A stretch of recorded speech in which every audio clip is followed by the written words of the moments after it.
Ampliamos este tema a esta hora con la representante de la Cámara, Juanita Guebertus. Bienvenida a Noticias RCN. Andrea, muy buenos días. Juan, Buenos días. Muchísimas gracias por estar acá. Un saludo a toda la audiencia. Por supuesto, en primer lugar, rechazar el atentado, absolutamente dramático, solidaridad con las víctimas, respaldar la decisión de suspender los diálogos. Yo creo que en este momento no hay condiciones. El ELN ha demostrado que no ha renunciado a la lucha armada. Doctora Juanita, el gobierno colombiano mintió sobre los acercamientos con el ELN. Ellos dicen que no ha habido, pero usted por el contrario dice que sí. Yo creo que aquí realmente hemos terminado enfrascados en una discusión francamente absurda.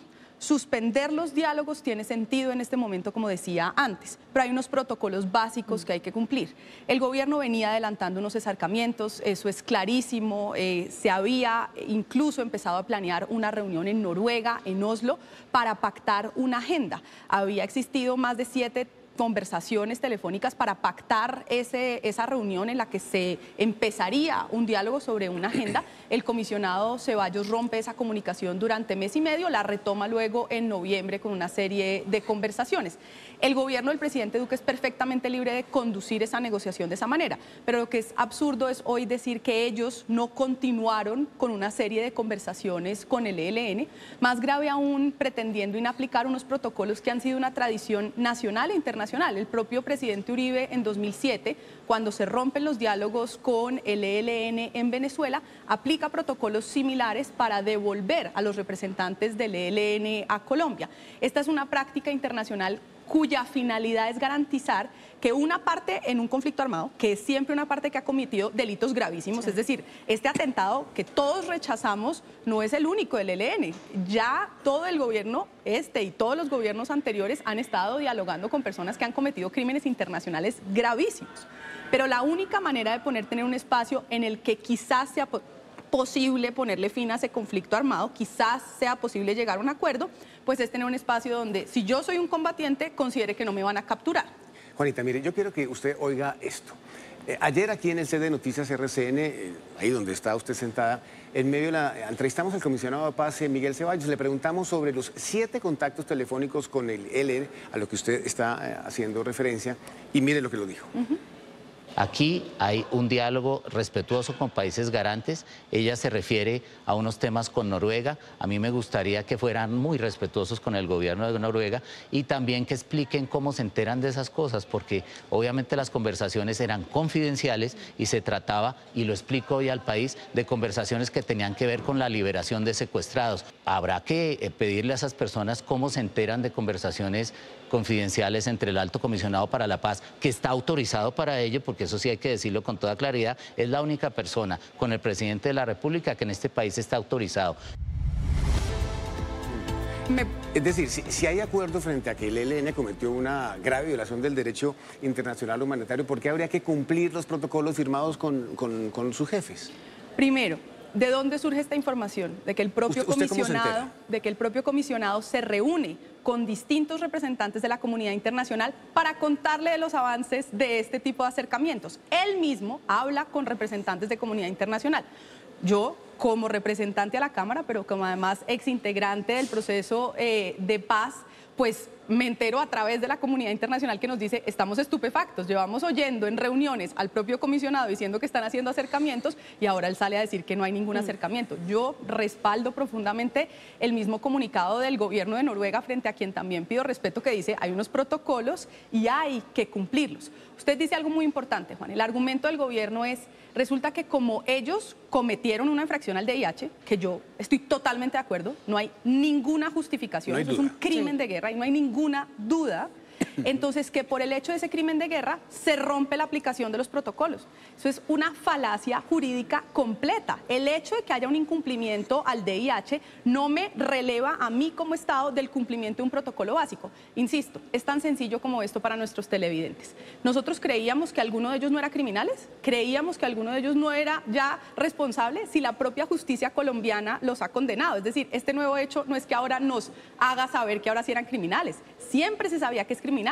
Para eso es un proceso de negociación, para lograr que cese la lucha armada y que se conviertan en un movimiento que, digamos, se inserte a la sociedad civil. De eso se trata una negociación.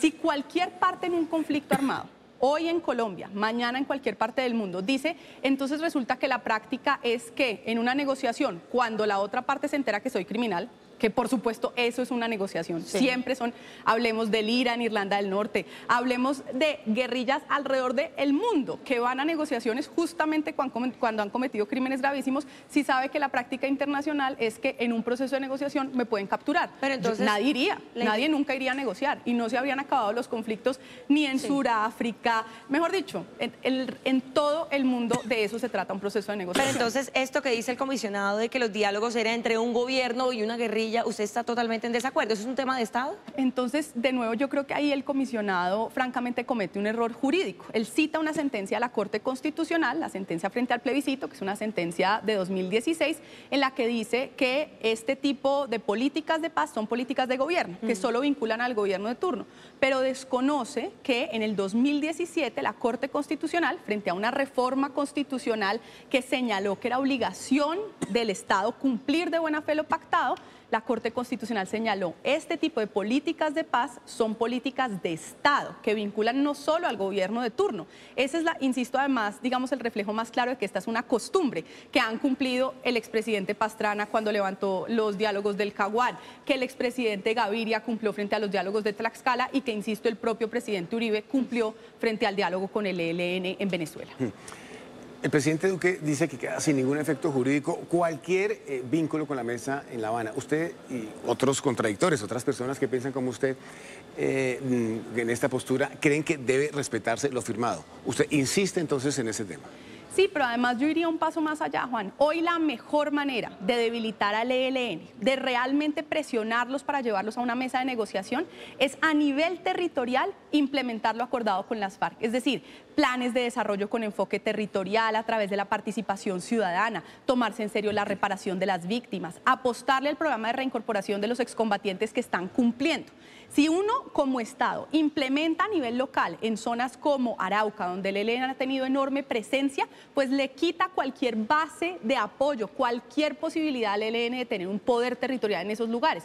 Pero si yo lo que digo es no, y no voy a cumplir y no tengo ninguna obligación y esto es el otro gobierno, pues lo único que le doy es, digamos, batería, insumos para que siga una movilización profundamente violenta en esos territorios. Por supuesto que tiene que haber una política de seguridad fuerte en estos lugares, pero por supuesto también que esto tiene que llevar de la capacidad del Estado con política social, educación, salud, infraestructura de vías terciarias para poder sacar precios, digamos, razonables para que los campesinos puedan comercializar. Yo sí creo que aquí entramos en una falacia absurda de pretender simplemente decir el proceso de La Habana ya pasó y no tiene nada que ver y el Estado y el gobierno nuevo no tiene ninguna obligación, cuando de lo que se trata es de transformar unos territorios que han estado abandonados por el conflicto armado y que es una comunidad, digamos, ciudadanos colombianos que están tratando de salir de la guerra y que lo que necesitan es ver al Estado con presencia institucional allí. Pues Juanita, gracias por acompañarnos aquí en Noticias RCN.